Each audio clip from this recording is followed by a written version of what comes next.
YouTube today. And hello, everyone. Welcome to Meditation Live.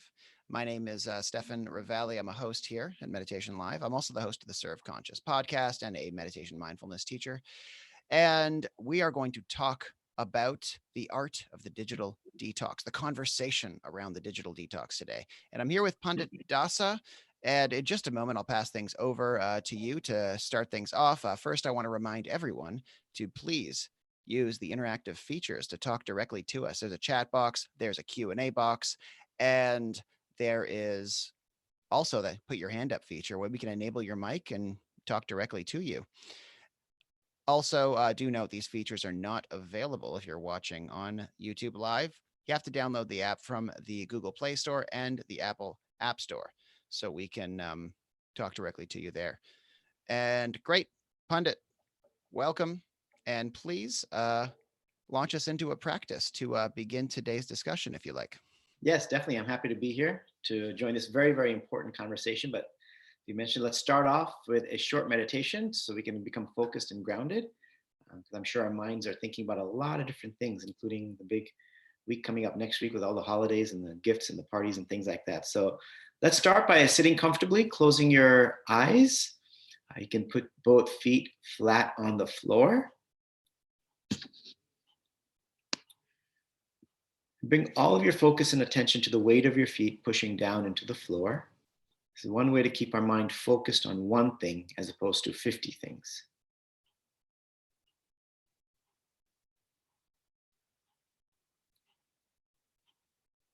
Become aware of the weight of your body pushing down into the chair or whatever seat that you're seated on. Just keep all of your focus and attention on that one point.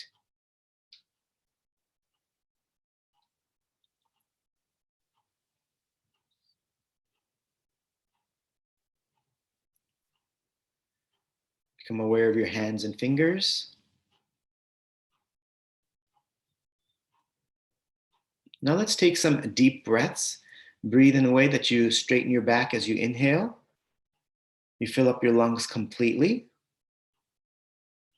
And then as you exhale, relax your body and exhale thoroughly and completely, emptying out all of the air. Take another 3 deep breaths like this. If you're breathing in through the nose, feel the cool breath going in through your nasal passages. And as you breathe out, feel the warm breath leaving your body through the nasal passages.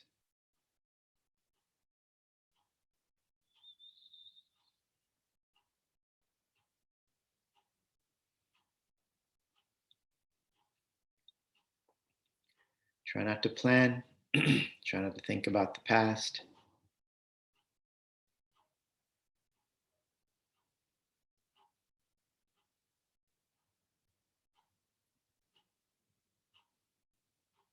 Stay focused.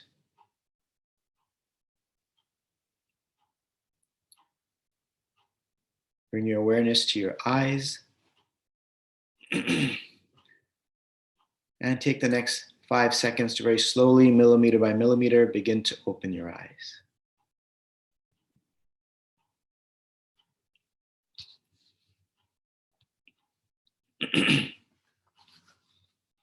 Okay. Thank you for that, Pandit. And welcome to everyone just joining us. Hello, Dee, Julie, Kelsey, Ryan, Trish. Good to see you guys again. Hello, Amber. May not have seen you before. Welcome to Meditation Live if this is your first time. So, digital detox, I want to talk about. This must have something to do with your time as a monk living in New York City, as in you may have had a different relationship to technology then. Did you want to talk a bit about your story as a monk and your relationship to technology then and now? Yeah, I'm happy to. I can talk my relationship with technology then and the implementation of it even while as a monk. So as you already mentioned, I did live as a monk, and I lived as a monk for 15 years in probably one of the busiest cities on the planet in New York City on the Lower East Side of Manhattan. So it was a very busy environment filled with all kinds of technology and all kinds of other things as well. I haven't been a monk for the last 5, 6 years. I transitioned out of the monastic life just to be able to like spread the message a little further into the corporate environment. So when I first moved into the monastery, it was around 1999, 2000. I believe we weren't texting so much at that time. I don't really know if it was happening much at all. So what I sort of went on a digital detox for about a period of, I think, like 3 years. When I moved into a monastery, I was first in India, and then the other part of it, most of it was in New York. But from the time I went into a monastery, from like end of 1999, around September of 1999 to around 2002, somewhere on there, I actually, because in the monastery we didn't have a TV. We're not sitting there watching ESPN or CNN. So there was,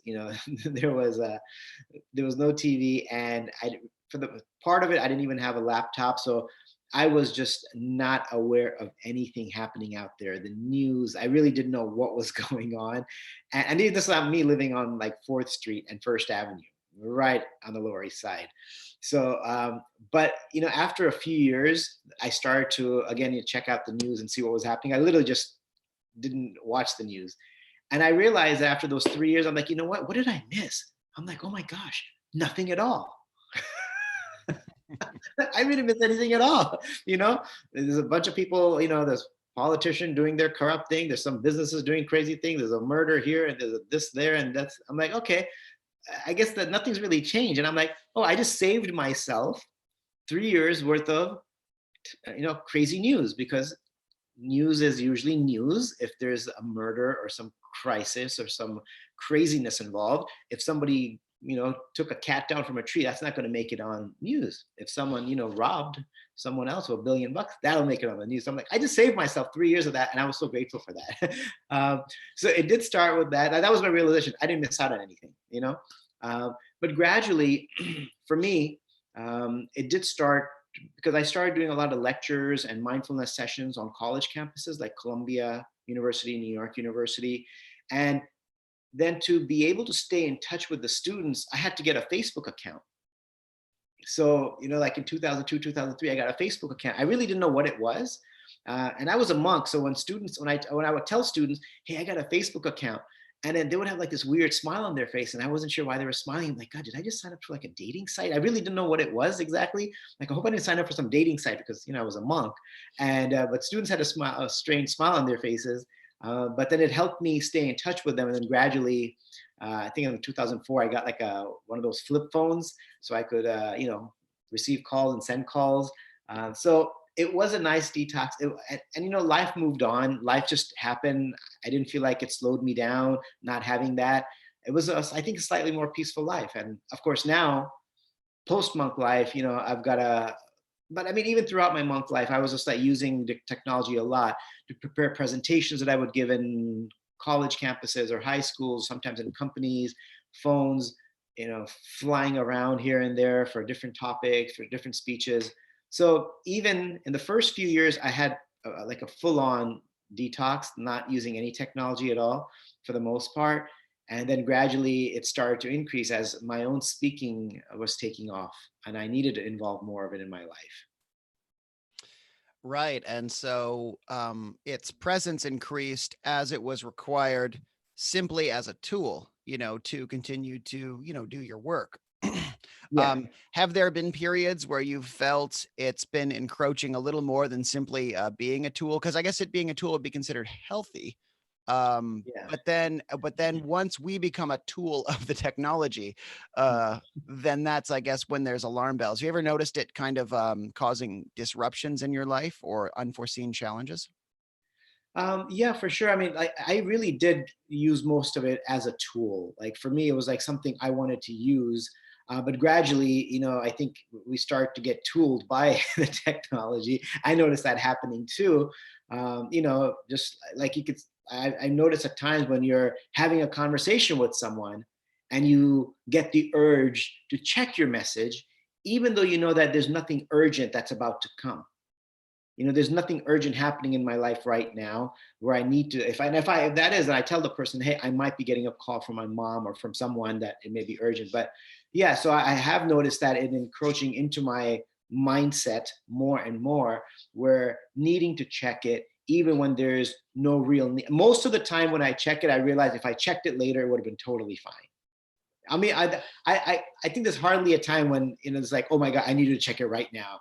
That happens so rare. And maybe some people have jobs in which they need to know right then and there. But my situation, I think for most of us, it's probably not as urgent as we make it. Right. And so it's beginning to be a problem when you notice it's drawing you to it, right? Your mind is no longer like on the present moment. It's thinking, what's happening on my phone? I better go check and feed the phone gods my attention. Mhm. Right. So what do you do when you notice this? Do you have strategies and techniques you implement? Well, one thing that I think, what I talk about, I try to do myself. I mean, I don't have like the standard job that most people do, like a 9 to 5 at a desk. But what I do recommend for those folks who have that is like when you're about to take a lunch break, take a lunch break, go for a walk, like a 10-15 minute walk, but do it without your phone. So I talk about this during my speeches, in companies. I take a 10-15 minute walk, but do it without your phone. And then you'll see, just go out there, just let your eyes wander and look at what's out there. And you'll notice how much your mind is thinking about what might be happening to your poor little phone that's sitting in the desk, whimpering and crying for you to come back, right? We're going to treat it like thinking about we would about a puppy. And and just become aware that, wow, this has reached a very heavy level of addiction, that I'm thinking about my phone. I can't even look at the beauty around me because I'm thinking about my phone. And that, first of all, it helps us raise awareness that that's my level of addiction, my dependence on it, that I can't leave it for 10 minutes. But if we can, I think that's one thing we can do is, and I try to do also, like when I'm having a conversation with a friend face to face, I'm having a conversation with a friend, just really try to put it away. And if there's something urgent coming up, I would just inform my friend, like, hey, I might be getting this one message that I really need to check. But other than that, I really just try to put it away. So if a notification does come through, I actually put it in sleep mode, so that it doesn't even buzz, it doesn't even ding, because we know how we are. We respond to that. The moment there's a notification, it's basically our mind freezes all other activities and it goes to that. Like, uh-oh, what could be there? Could I have just won the lottery, and I need to check it now. So I just try to really put it away. And also same thing at night when I'm going to sleep, I try to just put it on sleep mode and try not to check it at all throughout the night. Because I did that a few times a long time ago, and I read some kind of a negative message in the middle of the night. I woke up to use the bathroom or something. And I said, oh, let me just see what's here. And then I saw something and I read it, and I couldn't sleep the rest of the night.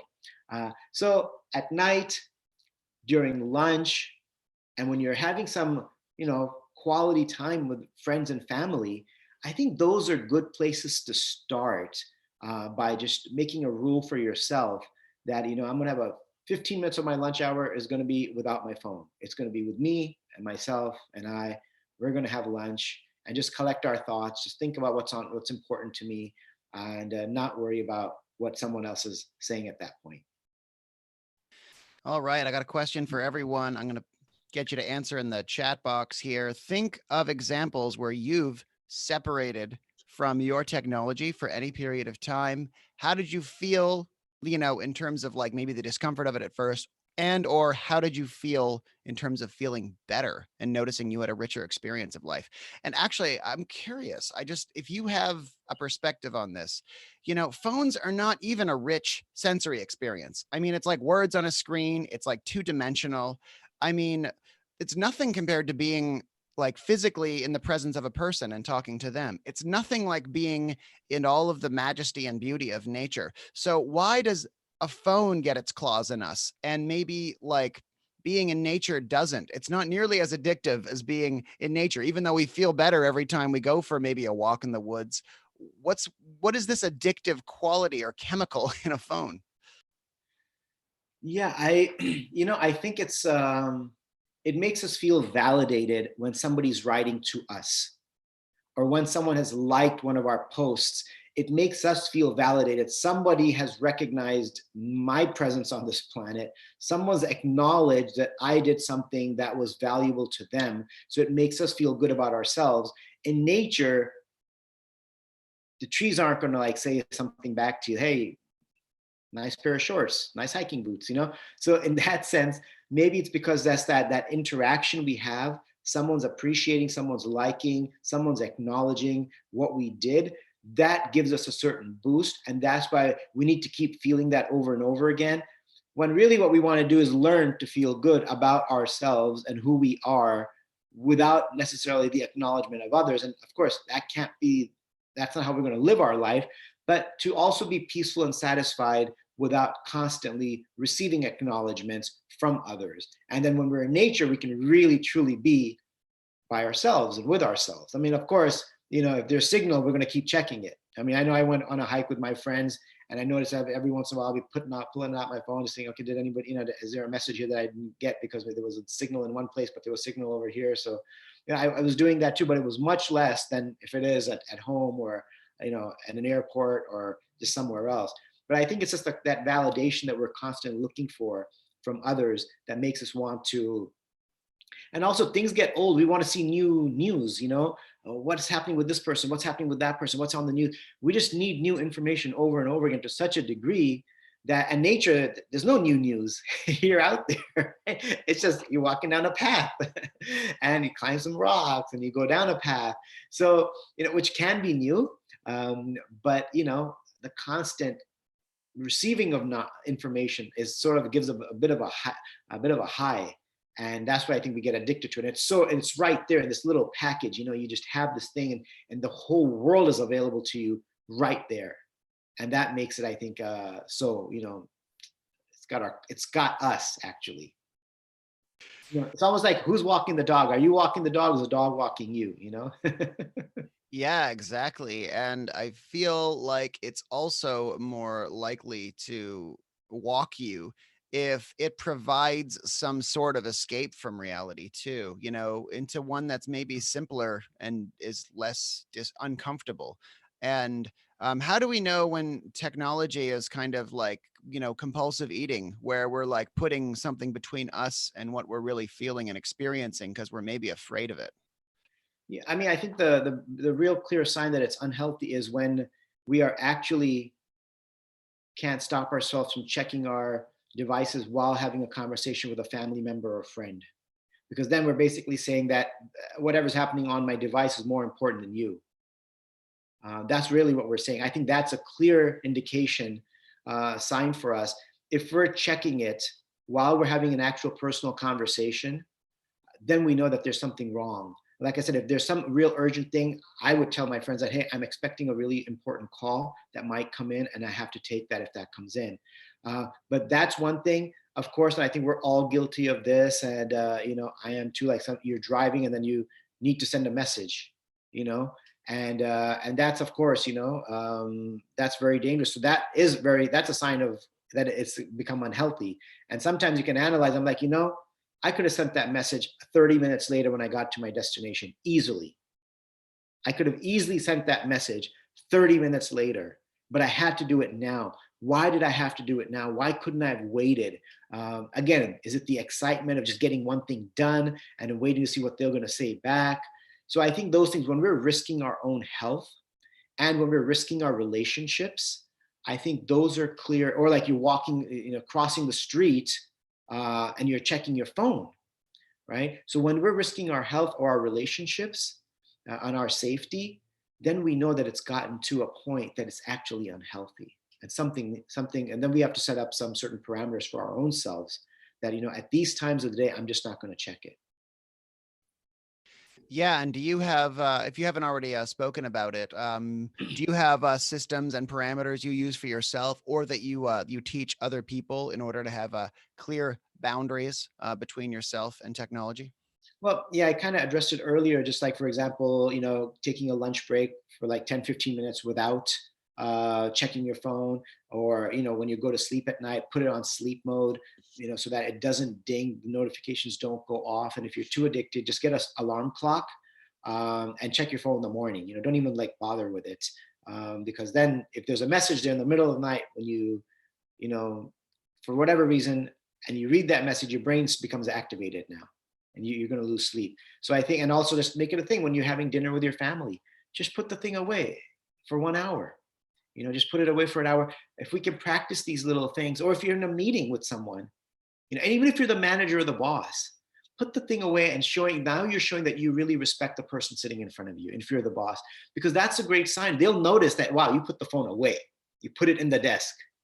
Not that it was just like right here, right next to you, the screen up. You can put the screen down, and that's nice, but it's much better to put it in the drawer. And then you really show that person, wow, I value you and your time. And I think if especially as people in leadership position you do that, imagine how those people will feel, and then they'll probably pass that on to someone else, that level of respect. Yeah, and what I've noticed too is every time I think to myself, hey, 20 years ago, 30 years ago, even just 20, we were accomplishing just plenty without constantly using these devices. In fact, possibly more because Possibly it's not more. sucking in our energy. Yeah. And I look at every time I've dialed down usage in my life and dialed down presence on like, a social media platform of some sort. Every time I've done that, things haven't gotten like better or things haven't gotten worse at all. Things Yeah. have only gotten better. And I think looking at results every time is helpful for giving oneself proof because there might be this anxiety of like, well, if I just leave the world of technology for 1 minute, I'll disappear and I'll be dead to everyone. Yeah. Yeah. I think that we will see that we will probably get more done, because imagine, I guess nowadays in the workforce, people are just working and then looking at their phones the whole time. It's like that is distraction. Productivity has to go down when you're typing away work messages and then your phone notification goes off and you have to stop and look what your friend's saying. You've just lost your train of thought. And now you're more likely to make a mistake that might affect your workplace because you're like, okay, let me see what happened here. Because you just lost your train of thought. It's gone, right? And there's a higher chance of committing an error, and just more, it takes you longer to finish that task, right? So yeah, I think that just that I think this is a very important conversation that we're having. And I don't expect, we're all going to make changes overnight immediately. But this conversation needs to be had because technology is really just sort of almost calling it like, flooding our lives in a way we can't even imagine. And so we need to talk about this on a regular basis so that we can, even if we leave today with one tip, whether you're not going to use it while you're talking to someone or while you're eating or sleeping, even if we walk away with one tip that we try out, I feel like this conversation was successful. Yeah, definitely. And I feel like, some people might think eliminating technology is unrealistic in their lives, but at least continuing the awareness and the conversation is at least, what should be done. And I want to continue the conversation in the chat box too. We're a bit over time now, but if everyone is fine to stay and don't need to be anywhere, we're going to answer a couple more questions and then do a closing practice. I've got a couple points in the chat box. D. Sharma says he turns off notifications. And that's really helpful in his life. And Barbara says less technology, including all TV, laptops, phones, anything with noise. Turning that off brings more calmness, grounded feeling, and finding out that you're present. It's great that you're doing that, Barbara. I need to do that more.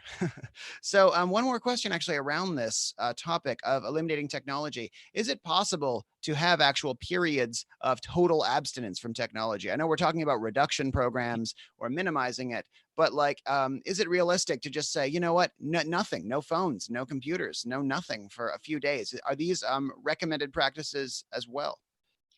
Yeah, I mean, I think it's definitely possible. It just probably requires a little bit of planning. You can't just wake up and like, today I'm not going to use my phone the rest of the day. I think it does require planning. Just like if you're about to change your diet, you have to plan for it. So like if you're like, okay, this weekend I plan to do a digital detox. And then, you can let your friends and family know that part of the planning, hey, I'm not going to be answering anything. So don't call me. I won't check anything till Sunday night or Monday morning. And then you also have to know what you're going to do with your time. You have activities planned, because if not, then your mind is naturally going to go towards it. So it does require some planning. It could be for half a day. It could be for a quarter of a day. It could be for the weekend. I think it is possible. We just have to be thoughtful about it. Just like anything if you're going to detox from anything, you got to be thoughtful about it and you have to have an alternate plan in place. So you know what you're going to do with your time. Yeah, I love that. Also, knowing what we're going to do instead. And I really hope that this is like an inspirational thought practice because there's so much we can do with our time if we're not on our phone. And actually, I'm really excited at the possibilities every time I think, what would I do with my time without my technology? And there's a whole world out there to explore. So, great. I hope you guys explore that and bring your findings to our next discussion on this new topic that we're going to keep doing regularly because it's such an important conversation. All right. Thanks so much, Pandit. I'll pass things over to you now if you'd like to close with a practice. Yes, definitely. We'll do a short practice to close. So everybody, please go ahead and close your eyes. And bring your awareness into your mind and become aware of the different thoughts and ideas that are racing through your mind, sort of like apps on a smart device. What are the different apps that are open in your mind? Just become aware of them.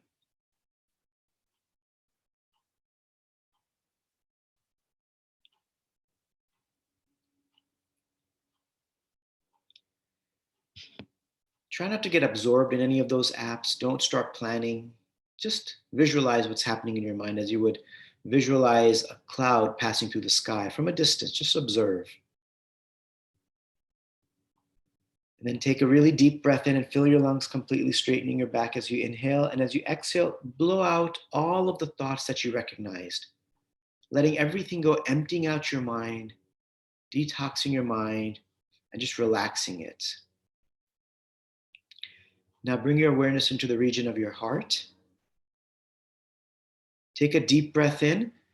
And as you exhale, breathe out any anxiety or stress or discomfort that you're holding in your heart, any sadness. Just breathe that out. Allow your heart to relax.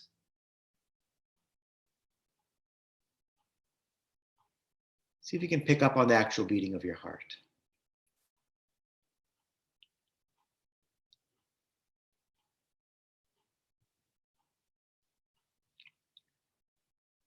And now, just take a moment to think of one way that you will try to detox from your device, whether it's lunch, family, or at night. Think of one way and just commit to yourself to doing one of these techniques, at least trying it out.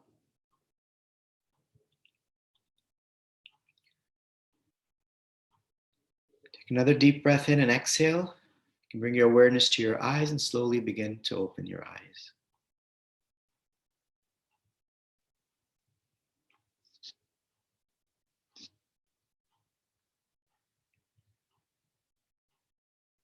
Thank you very much, everyone. I hope that meditation was relaxing and you were able to commit to one thing that you're going to do to help yourself digitally detoxify. Have a wonderful week.